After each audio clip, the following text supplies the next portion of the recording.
자, 우리가 성공한 사람을 보면 아침에 루틴이 있다고 하잖아요. 자, 이불 정리를 하고, 뭐 스트레칭을 하고, 명상을 하고 등등. 피부도 마찬가지입니다. 딱 정해진 본인만의 루틴을 만드는 것이 중요합니다.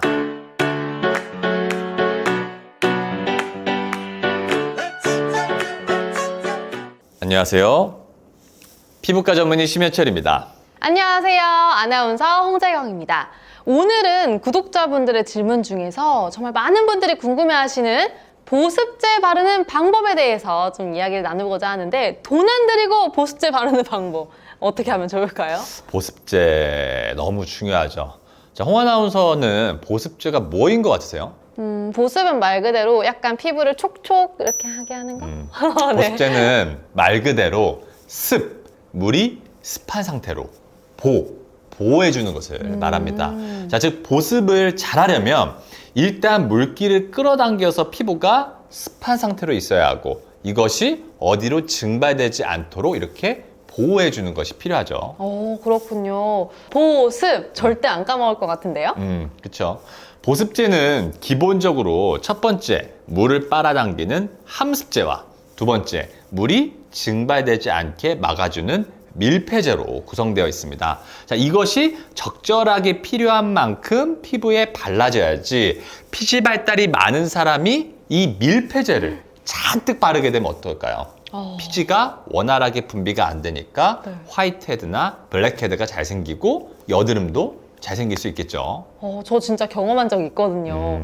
근데 요즘 화장품 광고를 보면은 정말 안 바를 수가 없게 광고를 그쵸. 하고 있어요. 네. 뭐 모공을 위해, 탄력을 위해, 미백을 위해 다 해야 된다 이렇게 하잖아요. 그래서 제가 오늘 보습을 잘하는 방법에서 제일 강조하고 싶은 것은 루틴 만들기입니다. 루틴이요? 네. 이게 보통 뭐 생활 습관이나 패턴 이런 걸 루틴 만든다고 하잖아요. 그 루틴인가요?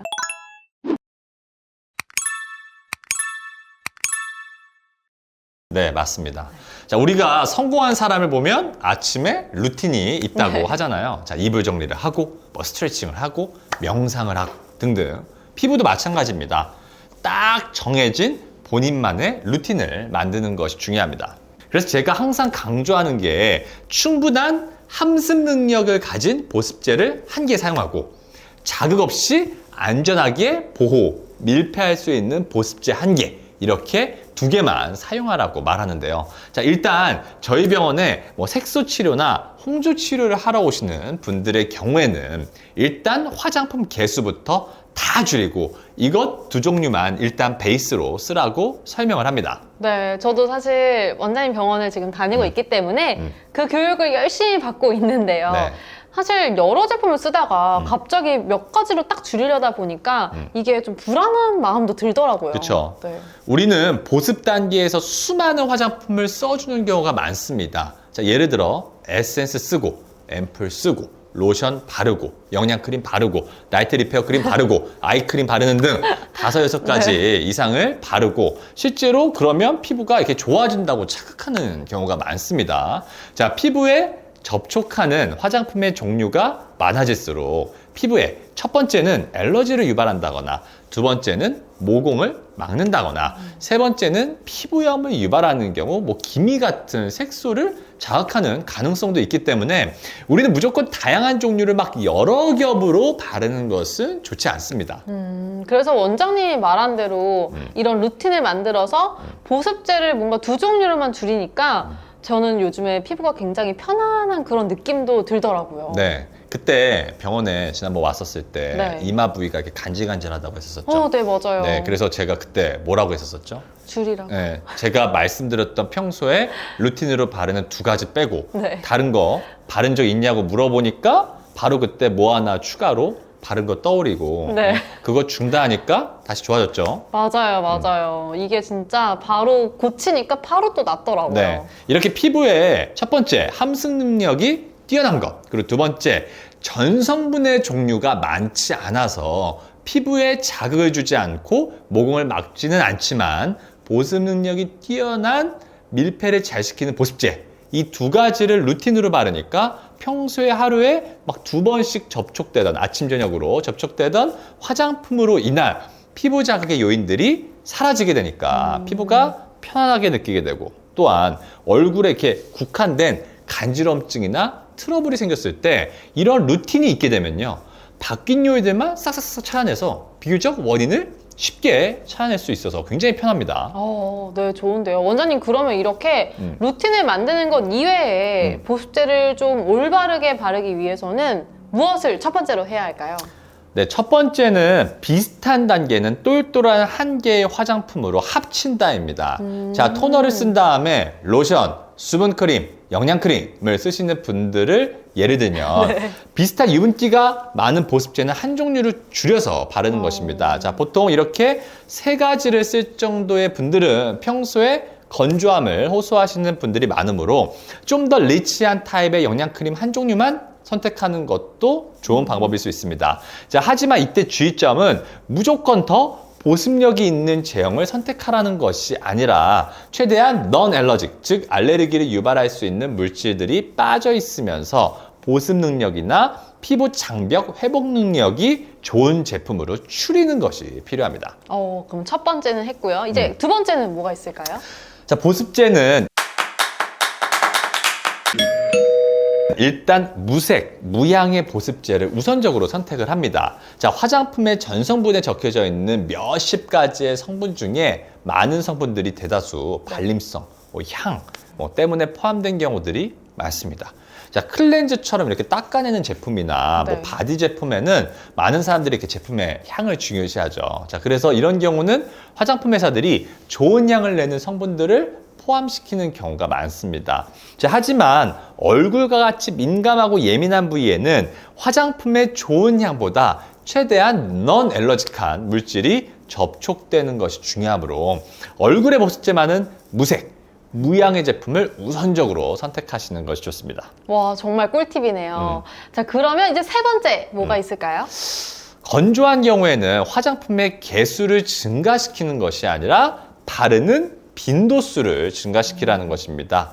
자, A라는 로션을 쓰다가 건조하면 B라는 수분 크림을 추천받아서 그 위에 또 바르고, 그래도 또 땡기는 느낌이 들면 C라는 크림을 검색해서 그 위에 또 바르고, 이런 식으로 처음부터 이렇게 여러 종류를 바르는 것이 아니라 점차적으로 이렇게 어쩔 수 없이 늘어나는 경우가 사실 많습니다. 그쵸. 자, 그래서 제가 강조하는 것은 로션 타입을 발랐는데 좀 건조하면 크림 타입으로 교체, 그랬는데도 건조하면 크림 타입을 바르는 빈도수를 증가시켜 보는 것이 중요합니다. 예를 들어 메이크업이 안 돼 있고 집에만 있는 상황이라면 낮에 한 번 더 바르고 6시에 퇴근하면 집에서 화장품을 발랐는데 땡겼다. 그러면 밤에 또 한 번 더 바르는 등 빈도수를 증가시켜 보는 것이 이렇게 선행이 돼야 됩니다. 저도 항상 건조함 때문에 고민을 토로하는데 그때마다 저한테 항상 강조하시는 말이잖아요. 저도 꼭 기억하고 있겠습니다. 자, 그 다음은 뭐가 있을까요? 개인의 피지 상태, 외부 환경에 따라서 보습제를 변화시킨다는 것입니다. 자, 보습제를 나한테 뭐 딱 맞는 것을 골랐어. 평생 이것만 써야지가 아니라 개인의 피지 상태나 외부 환경에 따라서 적절하게 유분기가 더 있는 제품으로 바꿔준다거나 덜한 제품으로 바꿔줄 수 있어야 합니다. 예를 들어서 날씨가 더워지게 되면 온도 1도당 피지 분비량이 한 10%씩 증가가 되는데 네. 피지 분비가 많이 증가된 상태에서 똑같은 기름막을 덮게 되면 어떻게 될까요? 또 트러블이 잘 그렇죠. 생길 트러블이 것 더 잘 생길 수 있겠죠. 자, 온도뿐 아니라 습도에 의해서도 유분기를 결정하는 피지양이 영향을 받고 우리 먹는 음식 등에서도 피지양이 변화가 됩니다. 자, 그러므로 이러한 변화에 맞춰서 보습제를 변화시키되 앞에서 말한 것처럼 개수를 증가시키는 것이 아니라 여름철 잘 맞던 로션 타입인데 겨울이 돼서 땡기면 같은 성분을 가진 라인업의 크림 타입으로 교체 등으로 적절하게 바꿔볼 수 있어야 합니다. 그렇군요.